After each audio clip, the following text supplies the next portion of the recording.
Hi, I'm Kev Engineering for Quadrant Solutions. I'm going to present some of the basics of magnetics, the theory, some of the small applications and things. So we'll give you some basic rules, some of the magnetic properties, design constraints, and some of the magnetic materials that are common. We'll go through this pretty fast. It'll be about an hour long. Just to give you some of the introduction to magnets and magnet physics. So the most commonly used magnet material in the last probably 10 years is sintered NdFeB, that is neomagnets, as you're probably pretty commonly aware. Neodymium, iron, boron, and here's the actual production chart for how we do this. So the first thing we're going to do is mix that raw material together, all those elements. That's the neodymium, the iron, the boron. There's a little extra free iron in there other than the Nd2 Fe14B1. There's going to be a trace amounts of like copper. We're going to throw in some dysprosium, some terbium, maybe a couple praseodymium, a little bit of the other rare earths, depending on what grade we're trying to make. But there's a lot of really expensive stuff going in there. So we want to be careful how they're used and get that cake mixture just right. We want this homogeneous mixture. So we're going to take it and we're going to strip cast it. That lets us melt it all into the right crystal shapes and all the good fun stuff there. Then we're going to run it through several processes to break it back down. We want to get down to these small grain sizes. So we found through years of research, we've got kind of this Gaussian distribution on coercivity versus the magnetic induction. And we found that the 3 to 5 micron range is about the right size for this grain structure to properly maximize both materials. So we try to screen down for that. So we mix it and jet mill it down to that size and screen down as much as we can to try to get that uniform size. They used to make these big ingot castings and break them down, and we'd get anywhere from 20 to 50 microns, and that's what we didn't get that high coercivity. We couldn't make these N52H type materials. So we're going to press it under a light magnetic field, and this is a light pressing. We're just squishing that powder together just a little bit, but it's still free to move a little bit inside the cavity. Just trying to keep that general block shape. And we're going to put this under a transverse magnetic field, and it's going to align those grains with that magnetic field. They're all going to line up. And the reason for that is we're creating this direction of anisotropy. This is the magnetic north-south axis that the block has. Sintered NdFeB, unlike an isotropic material, has a direction of orientation, this magnet orientation. You can't ever magnetize at 90 degrees, 30 degrees, anything else from that. You can only do 180 degrees, north on one face, south on the other. You can flip those, but you have to stay on the same axis. And this is how that axis is decided in the centered block. Then we're going to go to a big pressing, and this is more like any normal metallurgic process from here on, because we've already set that direction of orientation. We're going to do a big, heavy isostatic pressing, really squish that block together. Then we're going to center it. We're going to relieve those stresses. We're going to let that intergranular material, that intergranular phase melt around the NdFeB grains. That gives us that coercivity. This creates the good magnetic properties that we need. And there's a fun sintering profile we have to do to maximize that. Then we'll do a test, a core sample on some of the blocks that come through that sintering oven. And that's going to allow us to read the BH curve, which we'll talk about soon, get those magnetic properties, make sure we hit our target. After we've made the sintered NdFeB block, every magnet is custom cut from that. So we make these standard block sizes, then we cut out your magnet shape. And here's a rough process of how that might happen. You'll get an individual DFM for your exact manufacturing process, but this is going to allow us to look through some of the machines that we use. So not every magnet will go through all these steps, and some will be a lot more, and some won't need some of them to begin with. So we'll take this raw block with its direction of magnetization. We'll keep track of that, and we'll slice it down to a little oversized from what you're looking at. So let's pretend we're making a rectangular block, or let's pretend here we've got a small OR section, almost an arc shape, just as a random example for what we can do. So we will use diamond wire saws, which can come and they're spaced a little bit. There's a bunch of diamond wires that come down on a bunch of these blocks down here. So we can cut a lot of them really fast. Remember, some of these applications, we're making 100 million of these magnets a year. So we have to be able to do it quickly and efficiently and still hold these tolerances. So diamond wire saws are great. They come down. It might be a little oversized. Then we'll put it into a double disc grinder, a lapper, polisher on both sides. And it'll take those last couple microns off. So that wire saw can get within like 0.1 of your tolerance range. If you need a 0.05, you need really tight tolerances. we're going to grind that down and polish it. They'll sit in like little laser cut trays that hold still and be smoothed down from both sides. We do profile grinding on that block. We can also do laser cutting out of this profile shape. We can EDM it out. Again, this is like cutting any metal, with the exception that the magnets don't really have, centered NdFeB is very brittle, doesn't have any ductility. So if you try to take it off abrasively too quickly and not under fluid, you get too much friction, it takes chunks off. So we have to cut it slowly and carefully. Other than that, it's like cutting any hard metal material. We do profile grinding. We can take a grinding wheel and put these all in a big line and run it through a profile grinding wheel and get that OR shape on there. Magnets are going to be tumbled.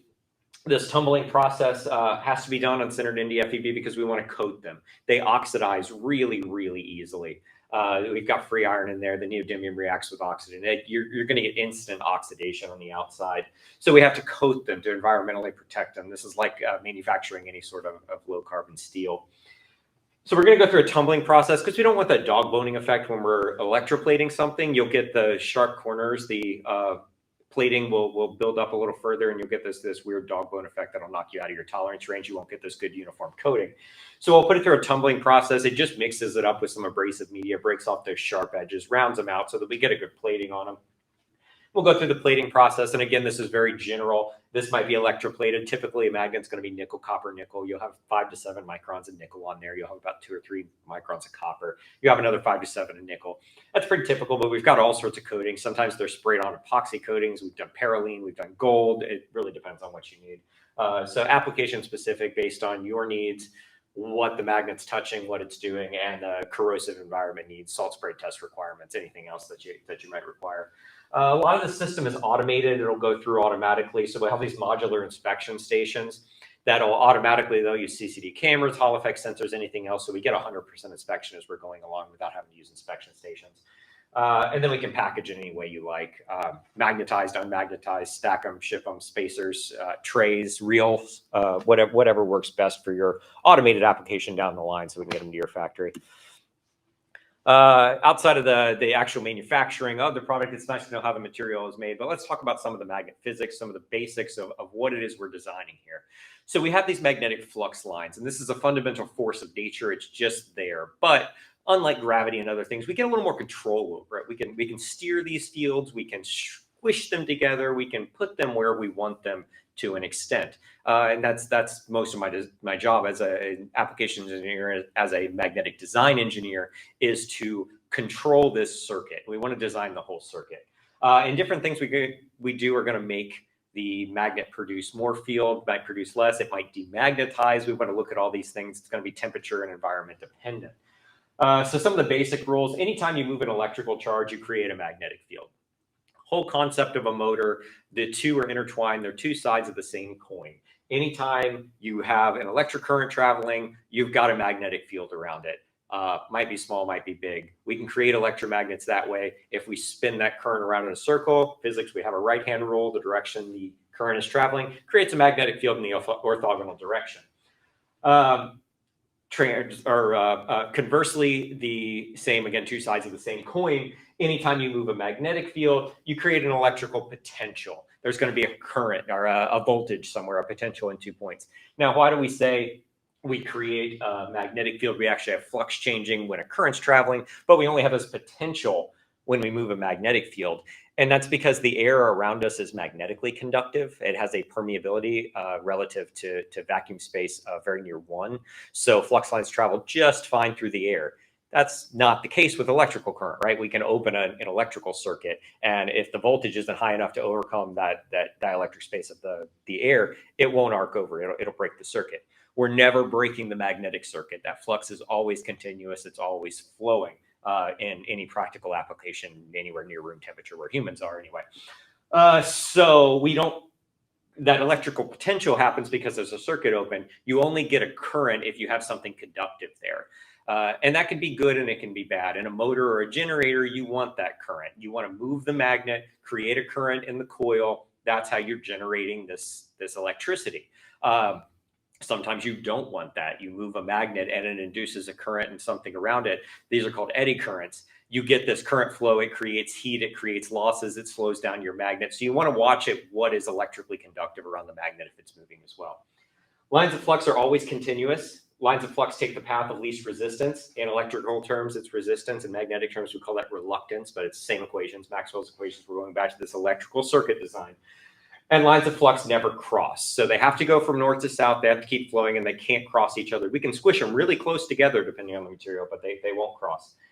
At room temperature, there's only 3 ferromagnetic metals. These transition metals are iron, cobalt, and nickel. You're going to see these in every permanent magnet, some combination of them. The soft magnetic materials are going to utilize these materials quite frequently.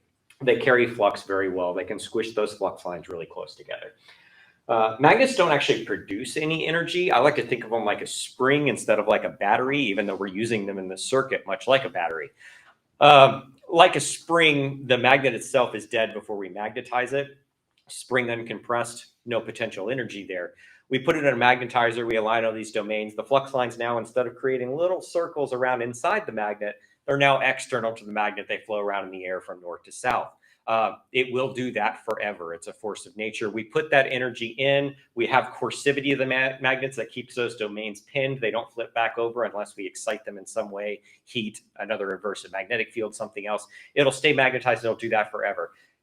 Analogy back to the spring. We compress it. We put it in a box. It'll push on the sides of that box forever. It's not expending any energy to do that. You put the energy in when you squished it, it's now going to push forever. I like to think of a magnet that way because a lot of people look at it, it's like, how can that keep producing flux forever? That doesn't make any sense. And how does this not produce, an infinite amount of energy? It's like, well, your spring is not producing an infinite amount, even though it has that pushing force forever. Magnetic materials are always magnetized to saturation, back to the same thing. We're not changing the potential energy of the magnet. What we're aligning all those domains the same direction. So those flux lines were always there and continuous. They were on the inside making these little loops. We put them in a magnetizer and face them all the same way. Now they're working together to push outside the magnet. So it's always fully saturated. It's just, are all the domains facing the same way? I like to relate these circuits. Again, this is always coming back to circuit design. The magnet is only producing as much flux as it's allowed to with the circuit around it. And we use the same equations as we do in an electrical or mechanical system. So we can relate these things. We've got something producing the flux. We've got something carrying the flux. We've got a circuit. So with a swimming pool, we've got a pump and some sort of tube system, hose system, piping system that has some sort of diameter. You can only push so much water through it before the pressure gets too high and something either pushes back. You have some sort of resistance to it. Same fluid mechanics as we're getting here. Same with the magnet, same with the battery and this light bulb system. And here's these related terms. So in magnets, the flux is coming from a permanent magnet. In electrical, it's coming from a battery, and the plumbing, it's a pump. We have flux, which is analogous to current. Same, we have flux density, which is a point in space that flux is measuring. Flux is 2D. Flux density is zero-dimensional. That's current density. We have the same reluctance and resistance. We have permeability and conductivity. So you're hearing me say permeability quite a bit. That's how well something carries flux, the same as how well the conductivity of like copper, how well that carries current. I kind of skipped over this MMF. Voltage happens a lot in electrical terms. We already covered that a little bit. When you have an open circuit, you have potential between 2 points. Since we don't have an open circuit in magnetics, you'll rarely see this MMF, which is magnetomotive force, the same as electromotive force, the other term for voltage. So it's not seen very often. It is used by motor designers sometimes, but it's not something we'll cover entirely because we're always in a closed circuit here with these magnets. This is the lanthanide series of elements. This is where we get our rare earths. We've got neodymium, the praseodymium I talked about. These ones are less rare. They're still rare earths, but when we get to the ore, there's a lot more of them than there are these materials down here. Dysprosium and terbium we use a lot for that coursivity to create these magnets that can really resist demagnetization. That's where a lot of the expense comes in. That's where we get some challenges because there's so little of that element in our planet structure. Just covering quick topics. So here's how we get some of our magnetic properties. This is called a hysteresis loop. We have an intrinsic or normal loop. Intrinsic is what's happening inside the material altogether, ignoring the self-demagnetization of the magnet, the internal resistance it has to producing this magnetic field, how little it wants to create this magnetic field. So it has this internal reverse magnetic field. And we want to know that because we want to know what's happening outside the magnet. So we've mapped out this normal curve, which is what we use more often, that takes into account that internal demagnetization factor. We'll talk about that a little more, but this is where we derive our magnetic properties that we'll see on our property list. I should talk quickly about a permanent magnet because you've heard me say that a lot. And these magnetic conductors, they're all magnets. Anything ferromagnetic is a magnet. It's just whether or not they stay magnetized after they've been excited by this external magnetic field. So if it has a large coercivity, this coercivity is a resistance to demagnetization. If that's large, the magnet can, as long as it's thick enough, will stay magnetized after the magnetizing field is gone. It'll keep producing flux after we've pushed on it with a positive magnetic field. If this coercivity is small, it has a low resistance to demagnetization. It demagnetizes immediately when you remove this positive magnetizing force. It comes back here and it drops back down to zero. It doesn't produce any magnetic field on its own. So these are going to be neodymium magnets, samarium cobalt magnets. This is going to be steel, iron, things that magnetize when you get a magnet near them. They're conducting that flux, but they're poor permanent magnets. There's no hard line between these, but you'll hear me say soft magnet and permanent or hard magnet. That just means whether or not it stayed magnetized. So is it producing flux without another magnet around it? If the answer is no, but it carries flux, it's a soft magnet. There are exceptions to this rule. This is a geometric effect of whether or not it stays magnetized. So if you get a piece of steel, a soft magnet that's really long, infinitely long compared to its cross section, basically screwdriver, staple, paperclip, anything that's really thin cross section but very long, you can magnetize it; it'll remain partially magnetized. So if you put a magnet near a staple, a paperclip that you've spread out, you'll notice you can pick up other things with it. That's because even though it has a low resistance to demagnetization, it's sitting so high on this curve because of its length, and we'll talk about this geometric effect a little more. It actually remains partially magnetized. It became a permanent magnet. That's why I said there's no hard line between these two. It's actually a hard magnet now. It's just a really bad one. So here is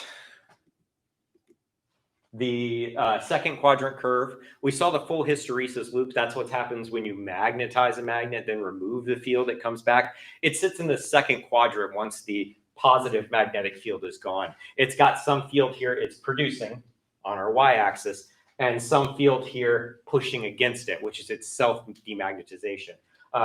This can also be an external field as well. But right now, let's assume we're in an open circuit. We have no other magnets around it. Sitting on a table all by itself, how much flux is that magnet producing? And that's not a hard and fast rule. It's going to be based mostly here on a geometric effect of its shape, the surface area of the pole versus the thickness and the direction of magnetization. So we're going to sit somewhere on this curve. Let's ignore this intrinsic curve. As I said, we usually use the normal curve because we want to know how much flux we're producing on the outside of the magnet. So you'll see two properties typically associated with this. You'll see BR, which is the flux average, flux we're going to produce in the magnet if it has no self-demagnetization, no demagnetizing field pushing against it. Again, we've wrapped it all the way in steel. We're infinitely long, something where we're sitting up here on the curve. It's nothing's hindering it producing this flux. And we're going to see this HC down here, which is its resistance to demagnetization. That's how much we're pushing against it before it demagnetizes. It starts to partially demagnetize. Right now, on this one example, I don't have a knee of the curve, but there's this knee up here that you'll see in some of these later ones that if we push past it, if we push past that knee there, that's when we start to flip some of these domains the other way. It starts to partially demagnetize, and we'll talk about that in a little bit as well. So here we go. The last property you'll see on a permanent magnet curve is going to be the BH max. That's the max energy product. That's when you say I have an N52 magnet. That N stands for neodymium iron boron. That 52 stands for 52 MgOe. That is this largest area under the curve. It doesn't tell you a whole lot. It tells you the ratio basically of how much induction you can use, your residual induction versus your coercivity. It is, again, just the largest area under this curve. It's only truly directly useful if your magnet is shaped as such that it sits right here at this point. I only bring this up because I don't want somebody to think that an N50 magnet is twice as strong as an N25. That's only the case if you're operating at that point where it's producing, half the flux. So that number is not directly correlated. An N48 magnet and N52 magnet are probably just a couple of percent different.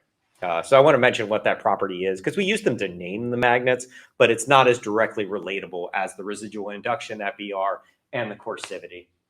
So this is an N35 magnet here that I'm showing. And what it's allowing us to do is see the properties of that magnet based on their grade, based on how we've produced this magnet. So we have up here, again, this induction, our BR, it's 1.2 Tesla for this one. And we have these different temperatures. So at room temperature, we have no knee down here. We're not going to partially demagnetize the magnet based on shape. But as we increase the temperature, that knee moves up. So this BR moves down, this HC moves forward, that whole curve shifts. And what happens is this knee starts to move up. So now at 80C, 100C, 120C, it's now really easy based on the shape to partially demagnetize that magnet. So you want to make sure that you discuss your shape, your circuit that the magnet's in, so that we keep this magnetized after we put it through the magnetizer. And again, right now I'm just discussing its shape based on sitting on a table, its open circuit shape. If you start pushing against it with another magnetic field, another magnet north on north in a motor application where an electrical coil is pushing against that magnet, you're pushing it further down that curve, you're more likely to demagnetize it. So temperature and adverse magnetic fields. We do have coercivity. We do have some ability to control that based on that mixture I talked about at the beginning. Throw in more of that dysprosium, that terbium, those heavy rare earth materials, and we create a mixture that doesn't have a knee at any of these temperatures up to 220 C in the second quadrant. This is an N35AH material. It's a very high coercivity material. There is no geometric shape that is going to demagnetize itself sitting on that table up to even 220 C. But of course, we're using some of those heavy rare earths. We're also pushing that VR value down pretty far, so it's not producing as much flux as the N35 magnet would. So we really want to pick this magnet grade based on our application, based on how much opposing field we have in the temperature, operating temperatures that we're going to be looking at. It's really important to understand that just having those couple of magnet properties, the residual induction and the coercivity, isn't quite enough to pick your material. We have to look at that whole circuit and decide whether or not the magnet's going to stay magnetized. That's a lot of the job of the design engineer when they're picking that material and looking at the long-term reliability of this project. I talked about that open circuit permeance coefficient, that load line, where we sit on the curve. That's calculated based on this equation. If I sit it on the table and want to know whether or not, on average, I'm going to have any demagnetization on that face, I can look at this simple equation. We don't need to go into all of it. It's just this ratio is really important. The length of the magnet divided by the area of the magnet, that cross-sectional area, or basically the surface area of the top part of the pole. We see in the numerator is the length of the magnet. So as the length gets bigger, this permeance coefficient gets larger. That's the slope of the line that decides where we're sitting on the curve. Goes up, we produce more flux. We are more resistant to demagnetization. Everything's great. Length of the magnet, direction of anisotropy, that's the magnetization direction. Wonderful. As the area increases, it's in the denominator, that permeance coefficient gets lower. We sit lower on that curve. We produce less flux. We're more likely to demagnetize. That's really the takeaway from this is we can lengthen, we can keep us from demagnetizing, we can produce more flux by making that magnet longer in that direction. This is a strictly geometric effect.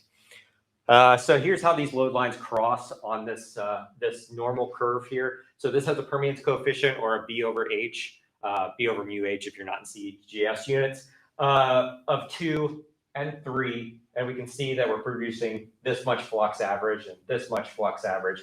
It goes up, it goes down. If we push past the knee, we start to partially demagnetize. So that's how we're doing that. It's a geometric effect in the open circuit. Again, the magnet just sitting on the table. If we start pushing against it with another magnetic field, we directly have to subtract that H from it. We push further down. You can see you can get into trouble really quickly if you have a really strong magnet that's pushing down on it. You're pushing north on north. Those magnets want to demagnetize. Another material, this is N48H. It's a good choice for things that's used quite a bit. And I bring that up because the H material does not have a knee in the second quadrant. So there's no shape on its own on the table that's going to demagnetize it. But it only goes up, 60, 80 C before we start to see that knee. Used a lot in consumer electronics because usually they shoot for 65 to 80 C to resist this demagnetization. And most of their stuff doesn't have an opposing field, which means the H grade is a very commonly used material because we can make it very thin and it's still not going to demagnetize itself.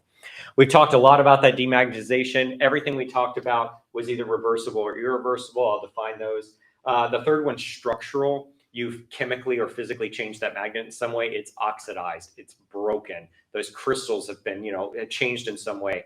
That's a different type of loss. Again, a structural change. This chemical balance between them is very important. So not something I need to dive too far into, but I mean, if you break the magnet, you're not getting that back. So I wouldn't count that as an irreversible loss. A structural change is a whole different thing and covers a lot of different stuff. The ones we'll focus on are reversible and irreversible. So we'll look back at these curves, and we're sitting somewhere on the load line based on our shape, right? We're sitting, let's say, right here. And as we push against this with another magnet, north on north, say we have a motor application. Our rotor has this magnet north this way. We've got a coil over here on the stator. It fires, it creates north going this way, pushes on it, that magnet wants to move. But in that time, it's got a negative H on it. It's got this opposing field that's the size of the magnetic field of the coil there. So it's going to push us down that curve. And if we're at 20 C, that's okay. We're not going to demagnetize unless we push all the way in the third quadrant. Hopefully, we're not pushing on it that hard. That's up to the motor designer, how much current she is running through the stator there. But as we get up to 60, 80 C, we know this temperature is going to increase. Our flux production is a little lower. Our coercivity is a little lower. We're pushing on that. And we have to start to look, have we gone past that knee? If we stay in this linear, let's look at this 150 because it's easy to see. If we stay in that linear region, we start to demagnetize a little bit because we're pushing it against it. If we don't go near that knee, it's fine. When that temperature goes back down, when that north pole is removed away from it, we go back to where we were in that open circuit or that other circuit setting. If we've got steel behind us, we sit even higher on it. We can make that circuit much stronger. But we go back to where we came. We recoil back at the same slope. The only losses you would have are any non-linearities the first time you do it. We call that stabilization. A couple of percent. After that, you can ride up and down forever. That's why that motor spins, forever. You can turn it on and off if nothing goes wrong. You can push against that magnetic field or push against that magnet, make it weaker. It'll come right back. You can ride that 10, 12,000 RPM, whatever you need to over and over again. That is a reversible loss. You get it. It's reversed. You get it back when you remove that stimulus. If that heat or that magnetic field is too strong and you push past this linear region, you start to flip some of those domains back over. So now they're creating these little internal flux loops inside the magnet instead of pushing outside the magnet through the air or into your circuit. When you remove that stimulus now, it's going to recoil back at the same slope. That slope is it's the permeability of that permanent magnet. It's going to recoil back, but the jump off point, the starting point for that recoil is now lower. Those domains you flip back over aren't coming back. You've lost that. That's an irreversible loss. We say that it sounds permanent. Again, if you put it back in the magnetizer, just like we did the dead magnet initially, that first produced magnet, we can flip them back there, but that requires a really big electrical input. You're not usually doing that in circuit somewhere. So we call it an irreversible loss. You have to put it back in a magnetizer. Quickly touch on those heavy rare earths again, because I think it's so important to mention. The dysprosium and the terbium, not only do they go in that intergranular phase around the magnets, they also displace some of the neodymium in the circuit. So as we throw more of those in, our magnets actually get weaker because they don't work in the circuit the same way as the neodymium does. They take away that flux we're producing. Now, why would we throw in this really expensive stuff that makes the magnet weaker? It pushes that coercivity way out. We want that balance. We want both the magnet to produce flux and we want it to stay magnetized. We have to choose our material based on that, whether the elements are expensive or it's hard to make or anything else. We have to trade that off with, does this stay magnetized? Is it going to work in our circuit? We have cool tricks that eliminate some of that. We've gotten a lot better. Talked about that grain refinement at the beginning, making it better. This is also the reason we can't make an N52AH. When we make an AH material, it's more like an N38 and N40 because we've thrown so many of those heavy rare earths in. That area under the curve we use to measure that is no longer going to be 52 MGOE. We've lost some of that potential. So we have to balance that with what we do, and we have those tricks. That grain refinement makes it better. We've cut down a lot of those heavy rare earths in other ways. We have things like grain boundary diffusion that let us artificially inflate the coercivity without adding a lot of those heavy rare earths. A lot of tricks and refinement over the years, a lot of scientific research and new things have come to light to make these better. So now we can make N52H, N48H, N52SH, things that are high coercivity and still retain that magnetism. That we couldn't make just several years ago, but the underlying physics hasn't changed. We're just getting better at using those heavy rare earth materials. Those are incremental increases. Quick chart of some of the magnetic materials, and we'll talk about them a little more in depth, but it shows the coercivity versus the BH mass, the induction, what temperature range they're going to, the price of the material, how well they oxidize, things like that. We'll focus on them individually. And one of those I've thrown in a soft magnetic material. This is an iron cobalt, just to show it's high temperature. It has a high BR, but it has a really low coercivity. So when you remove that magnetic stimulus, it doesn't stay magnetized anymore.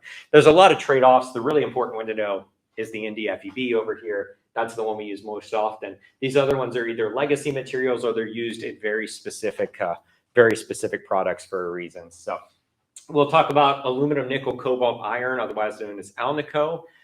There's many different grades of it. It can be sintered, it can be cast. Used for a long time, a lot of old military applications and stuff. In the 60s, this was the highest BR magnet you could get. It was used in a lot of things. It produced way more flux than the other ferrite magnets that we had. So it was used quite a bit, but it doesn't have great coercivity. It's pretty easy to demagnetize. It also has some other weird geometric effects and other things to take into account, but it's still used quite a bit in certain things. My favorite one is guitar pickups. It has such a low coercivity, such a steep curve that just the steel string vibrating near it changes its circuit enough, changes its flux path and its load line enough that we can measure that with a coil around it. And that's the guitar pickup. Actually, we can measure the electrical response on a coil wrapped around an alnico magnet just from that steel string vibrating. Just really cool. So a lot of sensor applications. It also goes to really high heat. If you need something to still remain magnetized at like 550 C, I'm going to jump to an alnico. It's really inexpensive, and it's used on a lot of filtering systems and things for that because we can get it really hot without losing that magnetization. Ceramics or ferrites are good to mention. They're really just pressed rust. We have this oxidized iron that retains some of this magnetic field, and it creates a weak permanent magnet.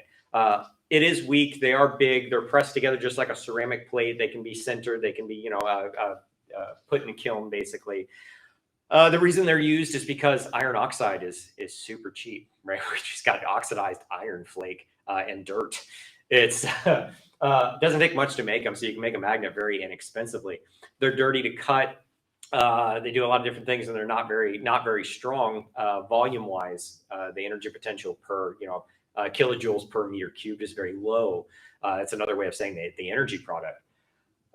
But if you can put a big they're used a lot in industry because if you can put a big magnet somewhere, a big filter, a big collection thing, we'll use them in the old speaker magnets, the old cabinet speakers. We wanted to move that little lightweight cone. We wanted to do it inexpensively, and we wanted to move a lot of air to make this big sound, right? So we had this big ceramic, these big ferrite rings. Now we make those out of neodymium iron boron. It wasn't invented at the time. That's why our box speakers went from as big as me to these, little tiny ones. As we can make a lot stronger magnetic field without having this big old magnet. But it does still have uses. The biggest one's probably going to be ceramic motors. We use them in motor applications for one property it has different than the other magnets, and that is it is not electrically conductive.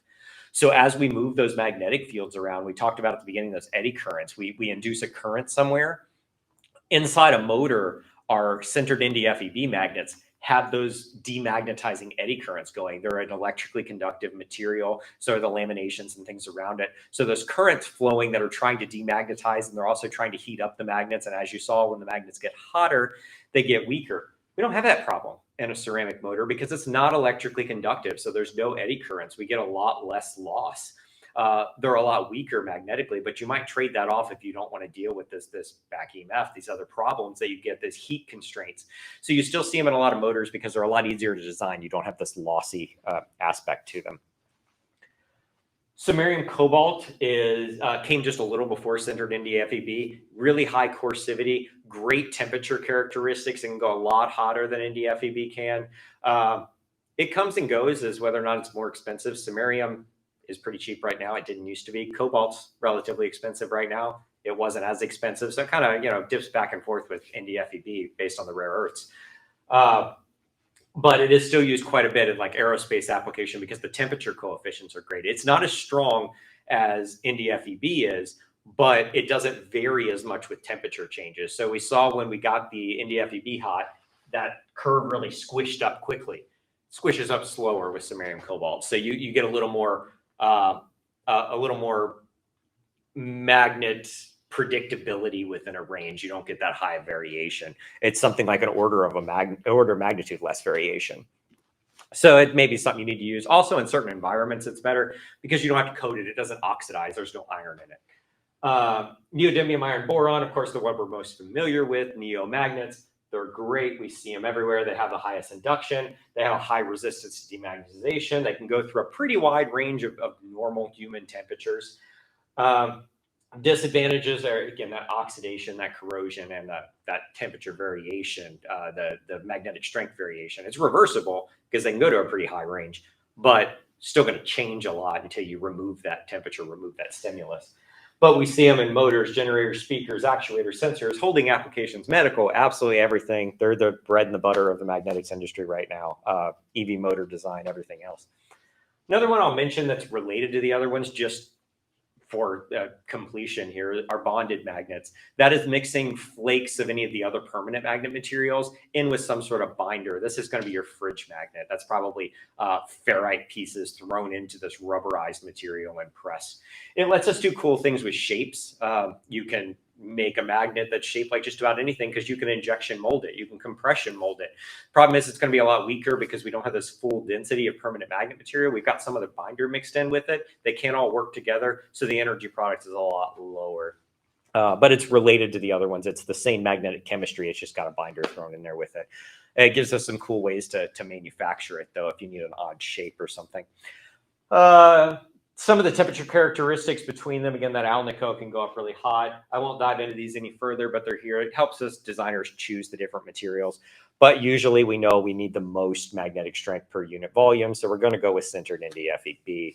I borrowed this from Dr. Stan Trout, who has the best way of ever describing self-demagnetization that I've seen, and I love it. I can't come up with a better way to explain that. So if we have a magnet that's 10 millimeters in diameter, and we lengthen it in some way, we can measure the field at the surface. And this is to really show people two things. One, that there is some sort of self-demagnetization with the magnet based on this geometric effect, that length in the direction of anisotropy and how much field it produces. Also wants to show people, because they often think that if I stack two magnets together, they get twice as strong. And that is not the case. That happens in very weird edge cases. For instance, here, from this 2 to 4 millimeters, we nearly double our magnetic our flux density at the center of that pole. Only from that 2 to 4. If we double it from 4 to 8 or 1 to 2, we don't see that same effect because this is a geometric effect that's happening on this parabola, right? What I really want you to know here is that if you make a magnet infinitely long versus, let's say, 100 millimeters long, the difference is going to be negligible. There's really an area here you want to design to where you're getting the peak performance per volume used. If you cross over that, you have this diminishing returns. It's a very important thing to keep in mind as a magnet designer to use this volumetric effect in a much more reasonable way. We want to make sure we're using the most out of that application and we're not wasting this space. Otherwise, we're wasting this material. We're making things bigger than they need to. They're heavier. A lot of my work is with consumer electronics and even small medical magnets where I have to have this optimal design. So I'm going to try to stick in that efficient range. Didn't talk much about soft magnet materials. I really focused on the hard magnetic materials. And the reason for that is we use these permanent magnets where we care about this flux right now. And I'm trying to get through the basics of magnet physics very quickly and introduce the topic so people can ask better questions. But I have said that you have to design that whole circuit. You have to know what's happening as that whole flux field is going around. And soft magnetic materials are very important to that. They are the flux conductors. They're carrying that flux. We can steer them. We can take it from the north to the south. That's going to happen anyway through the air. I said we're always in an open circuit. It's going to happen. But if we make it easier, if we lower that reluctance, that resistance in electrical terms, same V equals IR concept, the lower that reluctance, the higher the current, the higher the flux. So the magnet itself not only can push more through that circuit, but it's happier. It has less self-demagnetization because it's pushing that flux easier. So we're higher on that BH curve. Our permeance coefficient is larger. We produce more flux. So we're more effectively, again, we're not doing anything different with the shape of the magnet now. We are changing that permeance coefficient where it's out on that curve based on the circuit, the environment around the magnet. So we have to design that entire circuit for that reason.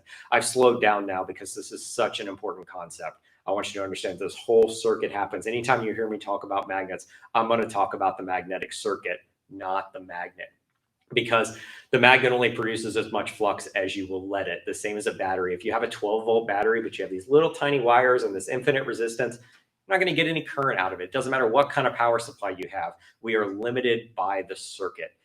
Magnetics is the exact same way. You design the whole circuit. And once you understand that fundamentally, it makes these designs so much easier to look at because you're not saying throw a bigger magnet at it. That might be okay in some applications, but if you don't have a way to carry that flux, a bigger magnet is just wasting volume. It's not going to change your holding force. It's not going to do anything. So these different magnetic materials have different properties. The most important of which for a holding force application is going to be saturation induction. How much flux can they carry before their relative permeability drops to near 1? Basically, it becomes air. It's no better than pushing magnetic flux through the air. We're now being held back by our circuit. And that's going to be based, it's a material property of these materials. But remember, flux is two-dimensional there. So if we can carry 1.8 Tesla of flux density at any given point in this cross-section, we can carry more total flux in the cross-section by increasing thickness. So if I take a giant magnet and I put it near a piece of steel that's 0.25 thick. This is basically tinfoil. I put it on there. I'm going to get a holding force. It's going to attract, but it's going to saturate that soft magnetic material. It's going to carry as much flux as it can before it starts shooting through the air. And now you're, not getting it back to the other side as efficiently. If I make a little tiny magnet and put it near it, I'm going to get a smaller holding force because of the area, but I might be more efficiently using the flux. So if I create two magnets of the same shape, this is a better thought experiment. I create one out of N52 magnet. I know it's producing, let's say, it's very big, very long. We're producing near BR, 1.5 Tesla BR. And I have an N35 magnet, it's 1.2 Tesla BR. You'd think, well, that N35 magnet should be weaker than the N52. And in this thought experience, the answer is no, because we've saturated this steel sheet. It's holding back our circuit. It was already carrying as much flux as it could. So the variation in holding force is going to be very small. You're wasting that extra oomph that we built with that magnet. Same with stacking the magnets or making them longer. If you can't put more flux through your conductor, you're wasting material. So we want to optimize that. And we have two things we can do there. One, we can tune that steel, that soft magnetic, to the circuit. We can make it thicker. That would be great. We're carrying more flux. Or we can pick a different soft magnetic material with a higher saturation induction that allows us to carry more. That lets us better use that volumetric space. So we have steel, which is great. Low carbon steel, typically very magnetic, has to be coated, corrodes. We have stainless steels. 400 series stainless are magnetic. 300 series stainless are not. We have 17-4 steels, other things that are stainless steel materials. Most iron alloys are ferromagnetic. I did talk about iron cobalt earlier, which is important because it has a really high saturation induction. 50% iron, 50% cobalt. Unfortunately, it's also a lot more expensive than iron because cobalt's relatively expensive. So you have to make a trade-off there between your potential energy usage and your circuit usage there and the cost and expense of manufacturing that. We do have a lot of non-magnetic materials. These are paramagnetic. They're slightly diamagnetic. They're they're in there. The relative permeability of them is very close to 1. Basically, the circuit sees them as air. It looks like plastic or air or anything else to a magnet. And that's aluminum, titanium, and 300 series stainless. Plastic, textiles, and things are also in this category. You can build things out of them. The magnets will fly right through them. I mention these because copper could be on this list, because they're also electrically conductive. So keep in mind, again, if you move that magnetic field, if you're not in a DC environment, you're going to have an induced current. So if you use it in your system, you're wrapping it in this motor, around this motor to protect it because it's not affecting your magnetic circuit. Keep in mind that once you start spinning that rotor and these magnetic fields are changing, that titanium, that aluminum now has a current running through it that may change your circuit. It may push against it. It may start to heat up. You're going to get losses. So something to keep in mind that sometimes gets missed at the beginning of magnetic circuit design.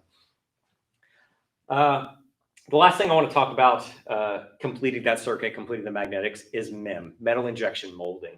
And the reason I want to discuss that is instead of cutting the magnetic material, the soft magnetic material, not for hard magnets, subtractively in a typical fashion, we can actually metal injection mold them. We can injection mold them just like plastic injection mold them into a mold shape, which is really cool because we can get this final shape really easy, really inexpensively, that there's no way you would ever want to CNC or subtractive manufacture down to because it's so complex. So if you have an odd geometry or an odd effect you want to integrate into your circuit, we're going to want to put that in a MIM piece in the soft magnetic material, not on the permanent magnet itself, because the only way to make that is to cut it out of that center block.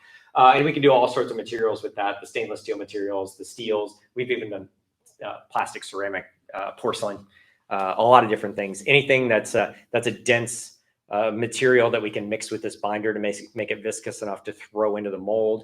We debind it, we center it down to its final shape. You can do some restriking, some coating, whatever we need, but we can make these cool shapes like you would plastic injection molding, and we can make them out of ferromagnetic materials, which make for great flux conductors. We can do it with things that are non-magnetic too. It just typically we do it for magnetism, and they're annealed for these better magnetic properties. Okay, hopefully I've covered a lot of subjects from the basic rules of magnetism, some of the magnetic properties that we go through, how we use the magnet BH curve, how we pick our magnet material, and how we design that circuit. I know I didn't show a lot of applications and examples there of that, but I think I covered the fundamentals to make you aware of what goes into this design to keep the magnet magnetized, what concerns we have, and some of the fundamental features and questions that we have to ask when we're picking this material and when we're trying to decide how to efficiently use this magnet. We cover some of the soft magnetic materials as well and how we're completing that circuit. There's so much more to magnets. There's this whole field of study. Everybody said you can learn 80% in a day, and it takes a lifetime to learn that last 20% and really get good at it. But we have full technical support and everybody for magnetic material design, for this circuit design, for simulation, and to see if your magnet's going to remain magnetized. Is it going to produce what you want?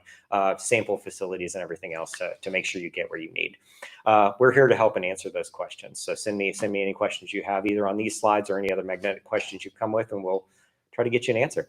Thank you very much for sticking around. I know that that took a little while. I appreciate it.